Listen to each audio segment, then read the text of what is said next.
Then on top of that, the great self-sacrifice when you see someone come to him when his father died. Imagine when your father's died and someone comes up to you from Syria. He sees you. He says, what's your name? He says, Hussain. Son of who? He says, son of Ali ibn Abi Talib. He said, may Allah curse you and curse your father Ali.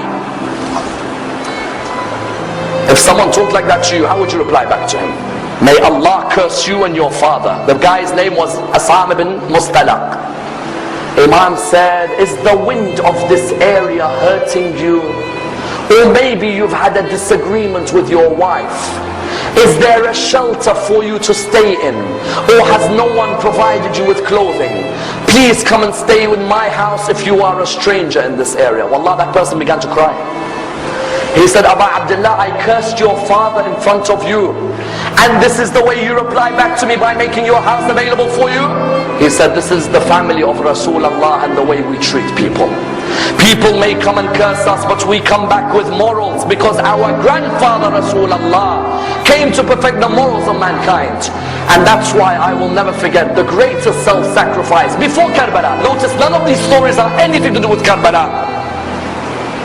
Before Karbala and the battle of Nahrawan, the soldiers who were caught by Ali ibn Abi Talib were standing there. One of the soldiers, you all know him very well. He was fighting Ali ibn Abi Talib on that day.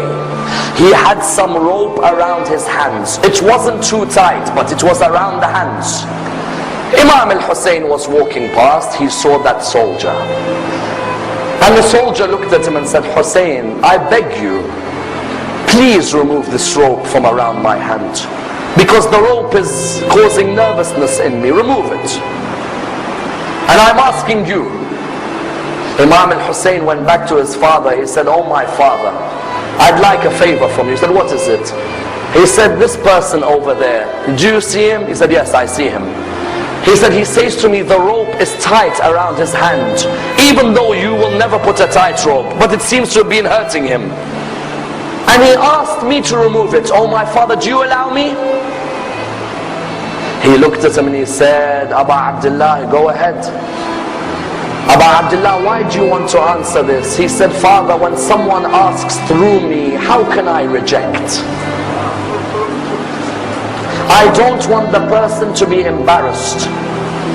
When you realize who this person is, that's when you realize how magnanimous a man this man is. He went back to the person. He said, give me your hands.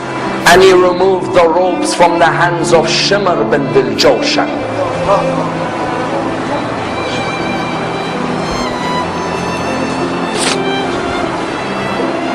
Tell me, which mercy did he show to you when he sat on your chest on the afternoon in Karbala?